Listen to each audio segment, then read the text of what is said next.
Hola, uno de los principales retos para poder llegar a la conclusión de tu proyecto de grado es poder hacerlo construible y para eso tienes que integrar las diferentes especialidades a tu proyecto de arquitectura.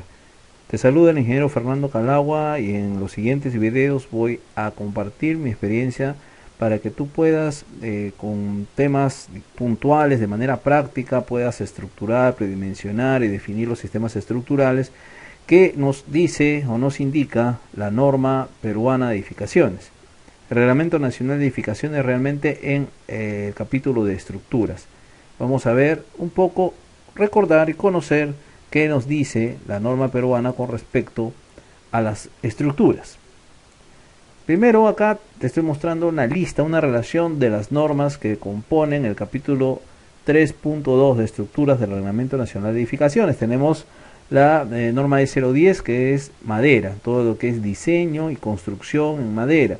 En este caso, si tú tienes en tu edificación ya sea elementos de techo o elementos verticales portantes de madera, te sugiero que también vayas y te refieras al manual del grupo andino. En este manual tú vas a poder encontrar detalles de conexiones, uniones, de diferentes elementos, ya sean tijerales o vigas, columnas, reticulados de madera, ya sea con clavos, con pernos y planchas de acero o insertos, elementos de concreto. Entonces es muy importante que tú, si tienes dentro de tu proyecto el material madera, pues puedas consultar tanto esta norma como el manual del grupo andino.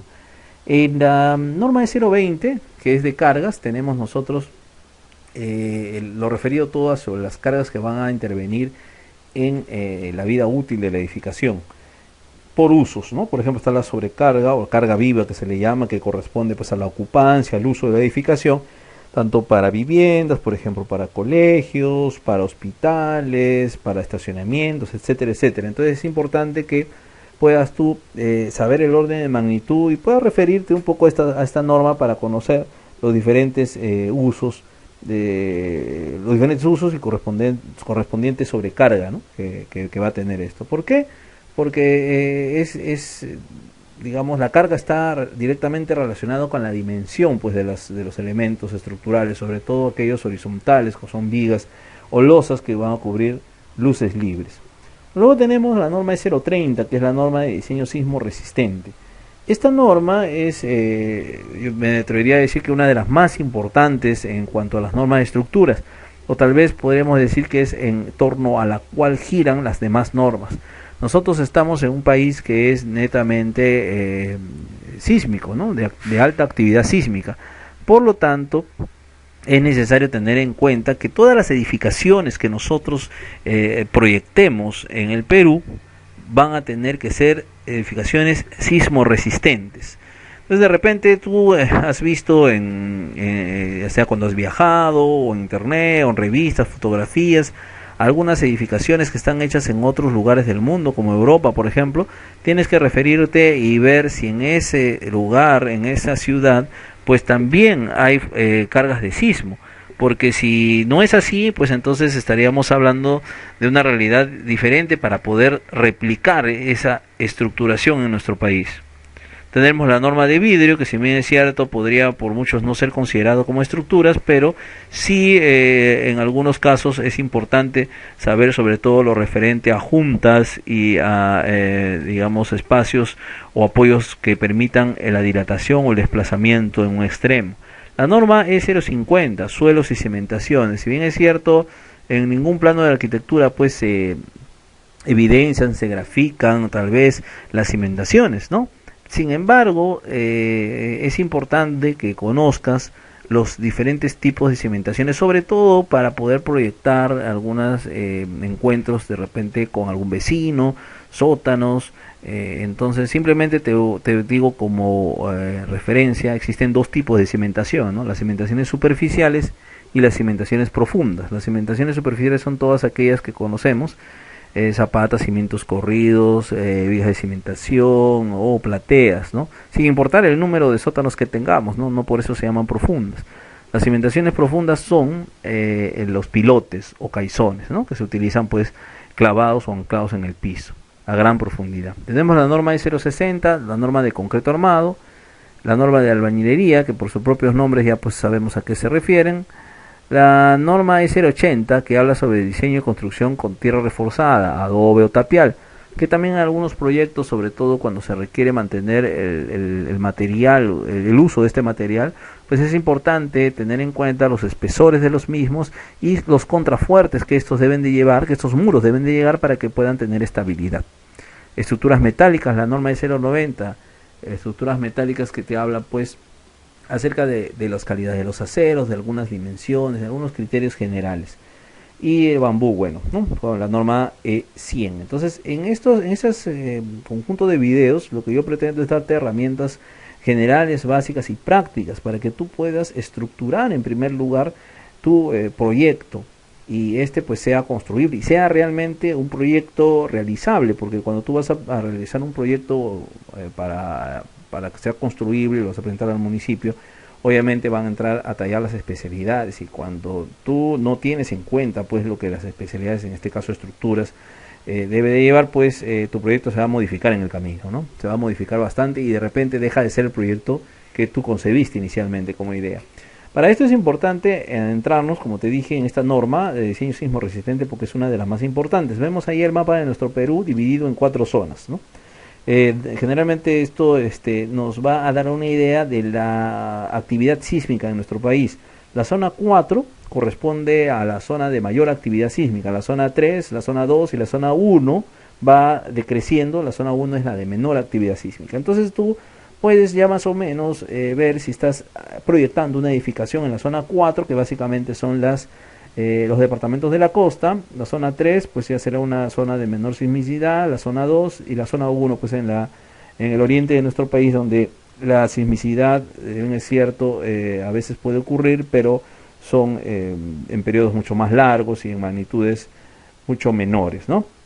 Entonces debemos tener más cuidado, obviamente, si nosotros nos vamos apegando a la zona 4 o a la zona 3.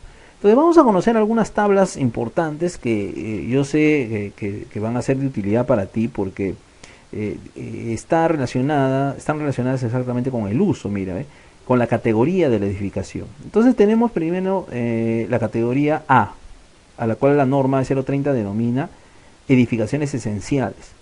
Entonces esta categoría A se subdivide en dos, A1 y A2. La A1 dice establecimientos del sector salud, públicos y privados, del segundo y tercer nivel, según lo normado por el Ministerio de Salud. Luego tenemos que dice ver nota 1, ¿no? Vamos al final de la tabla, ver nota 1, dice las nuevas edificaciones, ojo, o sea, eso implica un proyecto nuevo, ¿no? Una edificación nueva de categoría 1, tienen aislamiento sísmico en la base cuando se encuentran en las zonas sísmicas 4 y 3. Ya hemos visto que las 4 y 3 son las de mayor actividad sísmica.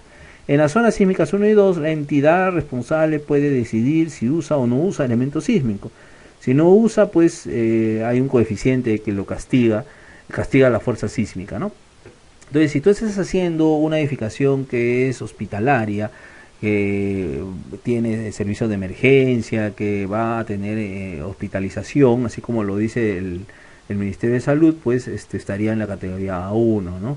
Y si no, estaría en la categoría A2, dice edificaciones esenciales también para el manejo de las emergencias, el funcionamiento del gobierno y en general aquellas edificaciones que pueden servir de refugio después de un desastre. Se incluyen las siguientes edificaciones. Acá nos dan algunas de las edificaciones, si bien es cierto en este cuadro no podrían estar absolutamente el 100% de edificaciones, pero sí queda a criterio de nosotros poder incluir alguna de ellas que no estuviera. Entonces, establecimientos de salud no comprendidos en la categoría A1, ¿no? Que corresponde básicamente a aquellas edificaciones del sector salud, pero que de repente no incluyen servicios hospitalarios. Pueden ser consultorios o postas médicas, puertos, aeropuertos, estaciones ferroviarias de pasajeros, sistemas masivos de transporte, locales, municipales, centrales de comunicación, estaciones de bombero, cuarteles de las Fuerzas Armadas y Policía, instalaciones de generación y transformación de electricidad, reservorios y plantas de tratamiento, porque si estas se ven afectadas, pues la ciudad quedaría sin abastecimiento, ¿no? Instituciones educativas, mira, institutos superiores tecnológicos y universidades, o sea, colegios también están acá involucrados. Edificaciones cuyo colapso podrían representar un riesgo adicional, tales como grandes hornos, fábricas, depósitos, edificios de almacenes, archivos. Entonces, si tu edificación es una de las que hemos descrito hasta el momento, pues estaría clasificada en la categoría A2, ¿ya? Si es un hospital de los niveles segundo y tercer nivel, pues estarían en la categoría A1 y forzosamente tendrían que llevar aislamiento sísmico. Después hay una categoría B, que es edificaciones importantes. Edificaciones donde se reúnen gran cantidad de personas, tales como cines, teatros, estadios, coliseos, ¿no? Todos los que están ahí. Y después están las edificaciones comunes, que son las que corresponden pues a, dice, ¿no? Edificaciones comunes tales como viviendas, oficinas, hostales, restaurantes, depósitos, todas las que figuran ahí, y construcciones temporales, que ya vendría a ser la categoría D. Ahora, ¿por qué es importante que sepas dónde se ubica tu edificación? Porque esto, más adelante, como vamos a ver, la norma tiene restricciones que impactan directamente en la geometría de tu diseño arquitectónico. Entonces, es muy importante que tú tengas ubicada tu proyecto. Ubica tu proyecto, por favor. Te pido como primera actividad, ubica tu proyecto. ¿A qué categoría está? ¿En qué categoría está? ¿A qué categoría corresponde? ¿La A, la 1, la 2, la B, la C o la D? Y entonces, con esta categorización, pues ya sabremos dónde estamos. Vamos a ver esta tabla, ¿no? La tabla número 6, categorías y sistema estructural de las edificaciones. Entonces, si mi edificación es la categoría A1, dice, y está en la zona 4 y 3, como habíamos visto ya, debe de llevar aislamiento sísmico con cualquier sistema estructural. Si estamos en las zonas 2 o 1, dice que pues puedo tener un criterio de tener o no tener este aislamiento sísmico, ¿ya? Acá habla sobre algunos tipos de sistemas estructurales que más adelante vamos a ver qué significan o vamos a conocer. Tú lo conoces seguramente, pero vamos a refrescar eso nada más, ¿ya? Luego, si estamos en la categoría A2 y estamos en la zona 4, 3 y 2, dice, puede usar estructuras de acero, ¿no? En conexiones, o sea, pórticos con conexiones a momento, o lo que son los brace frames o pórticos arriostrados, ¿no? Luego puede usar estructuras de concreto y puede usar, fíjate, sistema dual, que es la combinación de pórtico más placas. Luego puedo usar muros de concreto armado, albañilería armada o confinada. Fíjate muy bien que aquí en este conjunto de sistemas estructurales no aparece lo que vendría a ser pórticos, ¿no? No aparece pórticos de concreto armado, ¿no? Pórticos de concreto no aparece, ¿ya? Y albañilería armada confinada sí. Y en la zona 1 pues cualquier sistema. Cuando voy a la categoría B, ¿no? Cuando voy a la categoría B dice, puedo usar estructuras de acero, ¿no? Eso es SMF, son Special Moment Frames, son pórticos a momento, y pórticos arrastrados concéntricamente y excéntricamente también. Estructuras de concreto, ahí sí aparece pórticos, fíjate, ¿no? Aquí sí aparece pórticos, mira, pórticos, sistema dual, muros de concreto armado. Quiere decir entonces que si estamos proyectando un colegio, por ejemplo, ¿dónde estará el colegio? En la categoría A2. Y este colegio, imagínate que un pabellón de aula solamente tiene 2 pisos, 2 niveles.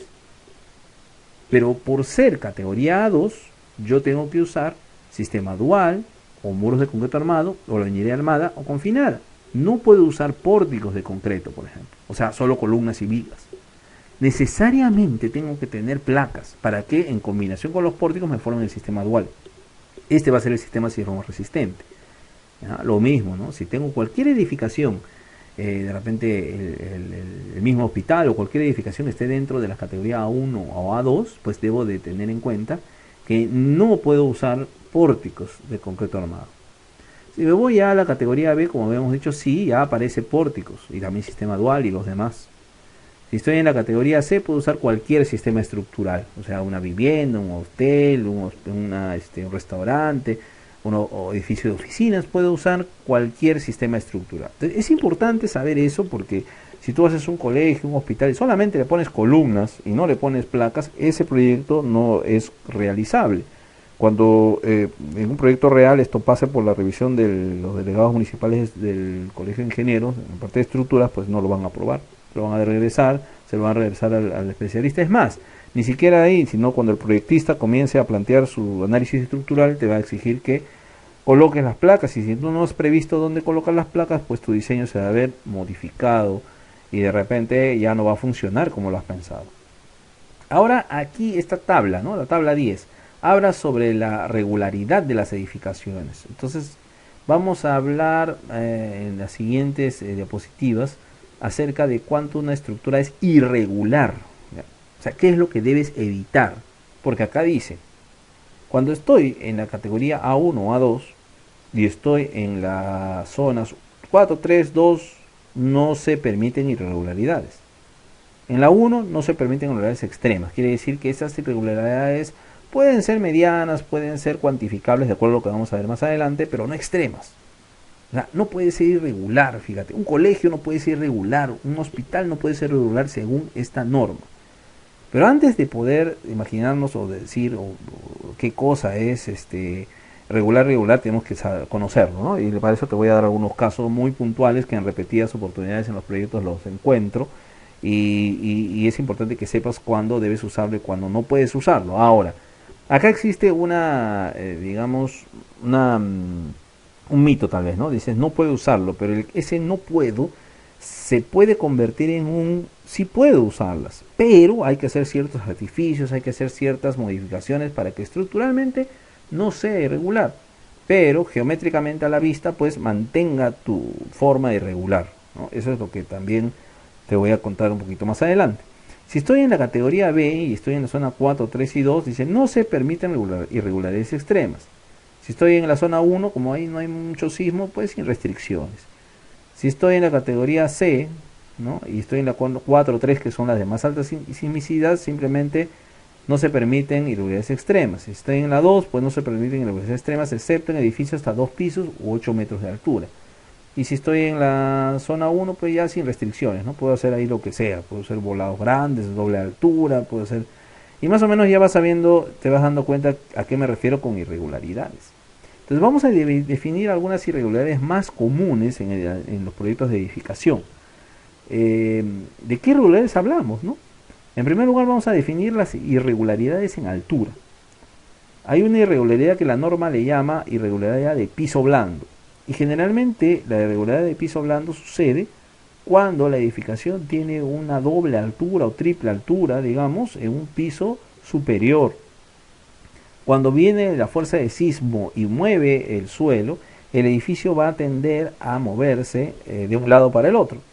Entonces, digamos, esta línea curva roja más o menos simboliza, obviamente exageradamente, el movimiento, ¿no? No se mueve tanto así, pero lo estamos mayorando para poder visualizar que en el entrepiso en el cual existe una doble altura, el desplazamiento es mayor. Y esto produce lo que se le llama la irregularidad de piso blando. Entonces, si estamos haciendo un hospital, si estamos haciendo un colegio o cualquier otra edificación que esté comprendida en la categoría A1 o A2, pues ahí no puede haber irregularidad como lo dice la norma. Ahora, que no lo puedes hacer así, no necesariamente quiere decir que pues no lo puedes hacer así, se puede hacer así, sino que la esbeltez de las columnas tiene que estar dimensionada para la doble altura, no para la altura simple. Entonces de esa manera podrás controlar aquellas, digamos, deformaciones excesivas aquí. Luego, en el piso doble también, en lo posible, se busca poner elementos de arresto horizontal, o sea, vigas que partan la altura de la columna en dos. De esta manera nosotros podemos disminuir la longitud de pandeo de las columnas, ¿ya? Otra irregularidad de masa o peso. Esto se da en el uso. Y he puesto ahí un ejemplo que pues, podría parecer muy ingenuo, pero que se ve muchas veces y es muy común. Es que yo, por ejemplo, digo, voy a hacer un edificio de oficinas y por algún motivo no he hecho sótano, no tengo donde poner el almacén y lo pongo en el tercer piso, ¿no?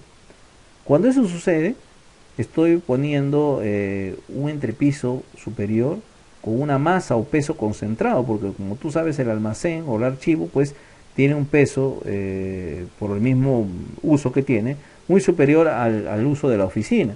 Entonces, cuando viene la carga de sismo en forma de aceleración por el suelo y sube hacia el edificio, pues encuentra la masa de estos entrepisos. Como tú sabes, pues fuerza es igual a masa por aceleración, ¿recuerdas, no es cierto? Entonces, la aceleración sube por el edificio, encuentra una gran masa, en este caso el almacén, y genera una gran fuerza de sismo concentrada en un entrepiso superior, más o menos desarrollando deformaciones parecidas a la del piso blando, sino que ahora no es porque tenga una mayor altura y flexibilidad en ese entrepiso, sino porque tiene una masa. Si alguna vez te piden hacer un diseño en el cual te pidan hacer la piscina en el último piso, pues obviamente también ahí verás que la piscina contiene agua, y el agua pues es un peso concentrado que podría afectar de manera pues importante los últimos niveles. Entonces hay que dimensionar el edificio para esa carga, ¿no? O sea, de ahí te haces la idea que va a ser un edificio mucho más robusto que lo convencional. Irregularidad de geometría vertical, ¿ya? Se da cuando la planta, esta es una elevación, ¿no? He puesto dos elevaciones de dos casos, ¿no? La planta se reduce en la figura inferior y la planta se agranda, o sea, vuelas, ¿no? ¿Cuándo es irregular? Cuando en este primer caso, pues está abajo, ¿no? Cuando se reduce menos o igual al del 70% de la planta original, ¿no? O sea, si esto mide 100, por ejemplo, 100 metros, por decir 100, y acá arriba tengo pues 65, entonces ya es irregular. Lo mismo sucede cuando vuelo. Si vuelo en pisos superiores así, si vuelo en pisos superiores, va a ser irregular si yo vuelo más del 30% de la dimensión del edificio en los primeros niveles. La otra irregularidad común es discontinuidad de elementos verticales. Muchas veces dice, pongo esta columna hasta el tercer piso, y el segundo y el primero ya no le pongo porque tengo un ambiente grande, porque me fastidia ponerla, o la desalineo un poquito, o incluso la giro, o la saco del eje. Entonces, esta es una irregularidad de discontinuidad de elementos verticales. Estas irregularidades que están acá son las más frecuentes, las que debes evitar si es que te encuentras, si es que tu edificación se encuentra dentro de las categorías, sobre todo, esenciales, ¿no? ¿Por qué? Porque hemos visto que en las edificaciones esenciales la norma no permite irregularidad alguna. También tenemos irregularidades en planta. Una irregularidad es, por ejemplo, la irregularidad torsional. Y esto se da cuando un edificio tiene placas concentradas solo en uno de los ejes. Entonces esto sucede más que nada en terrenos que están en esquina. Como las esquinas se quieren aprovechar al máximo en cuanto a acceso y visibilidad, pues no se ponen placas. Y las placas van pegadas hacia donde están los vecinos tal vez. Y entonces cuando viene una fuerza sísmica simbolizada por la flecha roja, entonces el edificio, en lugar de moverse de un lado hacia el otro como es lo normal, comienza, además de moverse, a girar, a torsionarse. Y esto no es bueno pues para los elementos estructurales de los primeros niveles. Por ejemplo, las columnas. Las columnas generalmente se diseñan a flexión y a compresión, a flexo-compresión, pero no se diseñan a torsión en este caso, ¿no? Y entonces sería pues un movimiento, una fuerza adicional que se le está incrementando ahí al edificio por la geometría y ubicación de las placas, si hablamos en un edificio concreto armado. Luego está el típico caso de la irregularidad de esquinas entrantes. Esto sucede cuando se edifica un terreno o una planta en L o en trapecio, así como muestro en la diagonal punteada, también podría ser así. Esto es irregular, ¿no? Si cada una de las dos entrantes son mayores al 20% de la dimensión en planta más grande de esa planta, de ese edificio. Eso lo muestro en estas expresiones, ¿no? El lado A es lo que entra, debe ser mayor al 20% del lado A mayúscula, que es el lado total, y por el otro lado también, ¿no? B mayor al 20% del lado más grande total, que es B mayúscula. Debe de cumplirse las dos a la vez para decir que es irregular. Si se cumple una de ellas y la otra no, pues entonces se puede decir que no tiene irregularidad. Ahora, muchas veces no tienes opción, pues porque tu terreno es así, ya no hay opción, ¿qué voy a hacer, no? Entonces lo que se hace es dividir esta L por una junta, ¿no? Una junta sísmica tal que pueda yo obtener dos rectángulos de menor área, y cada uno de esos dos rectángulos por sí solos ya son regulares, ¿ya? Son regulares. Entonces ya tengo dos rectángulos regulares y ya no tengo una sola planta irregular. Luego también existe la irregularidad de discontinuidad del diafragma. El diafragma se denomina a la losa de entrepiso. Entonces, cuando es irregular, cuando la abertura, por ejemplo, el vacío, hay un vano, un vacío, es una planta, y hay un vano, un vacío, un tragaluz tan grande que supera el 50% del área total. Entonces, si eso pasa, entonces se dice que ya la edificación es irregular. ¿Qué hacer ahí? Si quieres mantener tu geometría global, entonces tendríamos que dividir eso en varios rectángulos, ¿no? En 4 rectángulos, por ejemplo, para poder separar cada uno de ellos, ponerlos en forma, digamos, perimetral, y al centro quede pues el gran ducto, ¿no? Que se ve ahí. Luego hay otra irregularidad, si hay sistemas no paralelos, ¿no? Cuando tengo ejes que de repente por alguna razón no son paralelos, uno con respecto al otro se dice que es irregular si hay un desalineamiento mayor a los 30 grados entre ellos. Si es menor, 25, 20 grados, entonces no es irregular. Esto entonces es con relación a las irregularidades. Ahora, hemos hablado de que en algunos casos, como la esquina entrante, por ejemplo, vamos a poder nosotros separar el edificio a través de una junta. Esta junta sísmica entonces está también indicando la distancia mínima para que estos edificios en ocurrencia de un sismo pues no se choquen, no colisionen, ¿no? Porque hemos dicho que los edificios se mueven lateralmente debido al sismo, y si estos están exactamente y completamente pegados, pues podrían chocarse, podrían colisionar, ¿no? Y podría parecer un poco extraño esto, ¿no? ¿Cómo van a chocar los edificios? Pero si tú te pones a imaginar la fuerza de inercia que ocurre cuando chocan dos vehículos que van a cierta velocidad, pues muchas veces es tanta como para destruir uno de los vehículos o ambos totalmente, ¿no? Imagínate qué pasaría si chocan dos edificaciones. Para esto entonces se prevé la separación o junta sísmica. ¿Algún criterio para calcular? Simple.